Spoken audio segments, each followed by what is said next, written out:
కరుణామయుడు పరమ కృపాశీలుడు అయిన అల్లాహ్ పేరుతో. నా ఈ చిన్న ప్రయత్నంలో పొరపాట్లు జరిగితే అల్లాహ్ను క్షమించమని వేడుకుంటున్నాను. ఆయత్ నంబర్ 101. వలమ్మా జాఅహుం రసూలుం మిన్ ఇందిల్లాహి ముసద్దిఖుల్ లిమా మఅహుం నబద ఫరీఖుం మినల్లజీన ఊతుల్ కితాబ కితాబల్లాహి వరాఅ ظుహూరిహిం కఅన్నహుం లా యఅలమూన్. ఆయత నంబర్ 101. వారి వద్దకు వారి గ్రంథాన్ని నిజమని ధృవీకరించే ప్రవక్త అల్లాహ్ తరపు నుంచి ఎప్పుడు వచ్చినా ఆ గ్రంథవహులలోని ఒక వర్గం వారు దైవ గ్రంథాన్ని అసలు దాని గురించి ఏమీ తెలియని వారుగా వెనుక పడవేశారు. అల్లాహ్ తన అంతిమ సందేశహరుణ్ణి సల్లల్లాహు అలైహి వసల్లం ఉద్దేశించి ఏమంటున్నాడంటే, మేము మీకు ఎన్నో స్పష్టమైన సూచనలను వాక్యాలను ఇచ్చి పంపాం. వాటిని చూసిన తర్వాత యూదులు సైతం విశ్వసించాల్సిందే. అదీగాక వారి గ్రంథమైన తౌరాతులోనూ మీ గుణగణాలు తెలుపబడ్డాయి. మిమ్మల్ని వారు విశ్వసించాలన్న ప్రమాణ ప్రస్తావన కూడా ఉంది. కానీ వారు ఎప్పుడు వాగ్దాన పాలన చేశారని, ఈ వాగ్దానాన్ని కూడా పాలించడానికి వాగ్దాన భంగం చేయడం వారిలోని ఒక వర్గానికి హాబీగా అయిపోయింది. ఆఖరికి ద్రవ్య గ్రంథాన్ని కూడా వారు మరుగున పడవేశారు. దాని గురించి తనకేమీ తెలియనట్లే వ్యవహరించారు. ఆయత్ నంబర్ 102. واتبعوا ما تتلو الشياطين على ملك سليمان وما كفر سليمان ولكن الشياطين كفروا يعلمون الناس السحر وما أنزل على الملكين ببابل هاروت وماروت وما يعلمان من أحد حتى يقولا إنما نحن فتنة فلا تكفر فيتعلمون منهما ما يفرقون به بين المرء وزوجه وما هم بضارين به من أحد إلا بإذن الله ويتعلمون ما يضرهم ولا ينفعهم ولقد علموا لمن اشتراه ما له في الآخرة من خلاق ولبئس ما شروا به أنفسهم لو كانوا يعلمون. ఆయత నంబరు 102. వారు సులైమాన్ అలైహిస్సలాం రాజ్యంలోని సైతానులు అవలంబించిన విషయాల వెనుకపడ్డారు. అసలు సులైమాన్ అలైహిస్సలాం ఎన్నడూ అవిశ్వాసానికి ఒడిగట్టలేదు. ఈ అవిశ్వాస పోకడ అసలు సైతానులదే. వారు ప్రజలకు చేతబడిని నేర్పేవారు. వారు బాబిలోనియాలో హారూత్ మారూత్ అనే ఇద్దరు దైవదూతలపై అవతరింపజేయబడిన విద్య వెంటపడ్డారు. మేము ఒక పరీక్ష వంటి వారం, నువ్వు మాత్రం అవిశ్వాసానికి పాల్పడకు అని స్పష్టంగా చెప్పనంత వరకు వారు ఇద్దరూ ఎవరికీ ఆ విద్యను నేర్పేవారు కూడా కాదు. అయినప్పటికీ జనులు వారి దగ్గర భార్యాభర్తలను విడగొట్టే విద్యను నేర్చుకునేవారు. ఎంత చేసినా వారు అల్లాహ్ అనుమతి లేకుండా ఆ చేతబడి ద్వారా ఎవరికీ ఎలాంటి కీడు కలిగించలేరు సుమా. తమకు నష్టం తప్ప ఏమాత్రమూ ప్రయోజనం చేకూర్చని దానిని వారు నేర్చుకుంటున్నారు. ఆ విద్యను కొనుక్కున్న వారికి పరలోకంలో అక్కడ సుఖ సౌఖ్యాలలో ఎలాంటి భాగం లేదన్న సంగతి వారికి సైతం తెలుసు. ఎంత నీచమైన వస్తువుకు బదులుగా వారు తమను తాము అమ్ముకుంటున్నారో వారికి తెలిస్తే ఎంత బాగుండు.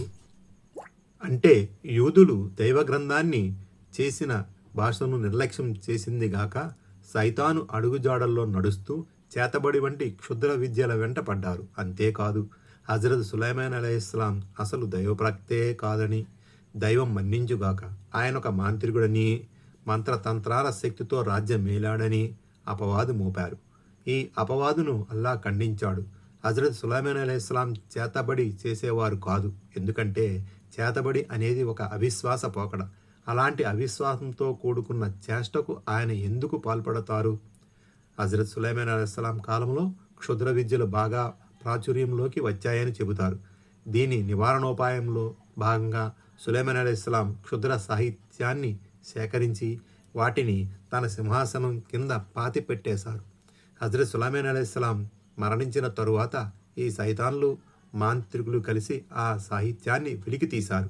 సులైమాన్ అలైహిస్సలాం శక్తి యుక్తుల అధికారం వైభవాల వెనుక ఉన్న అసలు రహస్యం ఈ చేతబడేనని ప్రజలకు నమ్మబలికారు. దీని ఆధారంగా ఈ దుర్మార్గులు హజరత్ సులైమాన్ అలైహిస్సలాంను అవిశ్వాస కాఫిరుగా ఖరారు చేశారు. అయితే అల్లా దీనిని ఖండించడమే గాక దీనికి ఒక నీలాపనిందగా అభివర్ణించారు.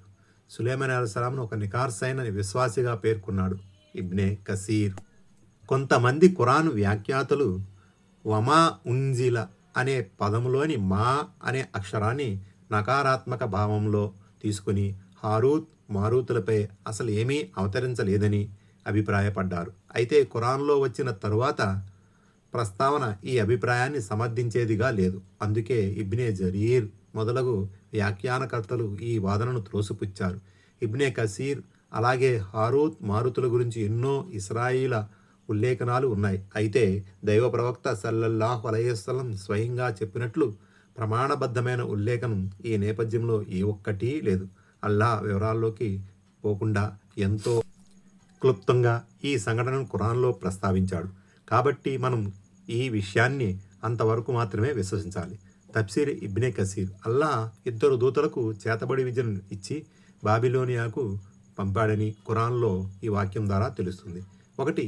దీని ఉద్దేశం ఏమై ఉంటుంది? వాస్తవం దైవానికి ఎరుక.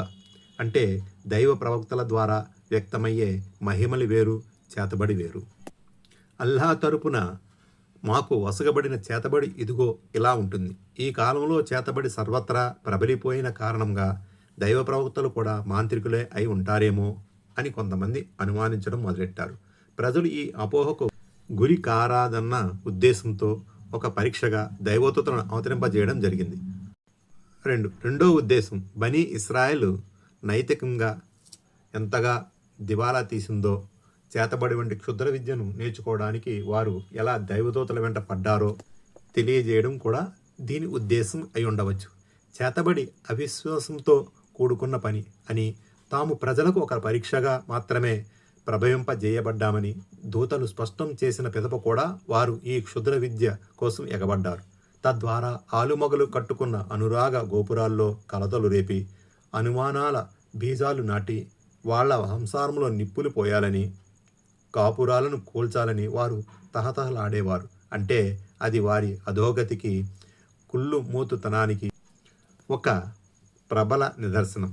కొంపలు కూల్చేవారి కార్యక్రమంలో ఒక ముఖ్యాంశం అన్నమాట. అల్లా మనల్ని దాని నుండి రక్షించుగాక. ఇది మిథ్యను ఖండించే ఉద్దేశంతో ఒక గురువు వద్ద మిథ్యావాదాన్ని నేర్చుకోవడం వంటిది.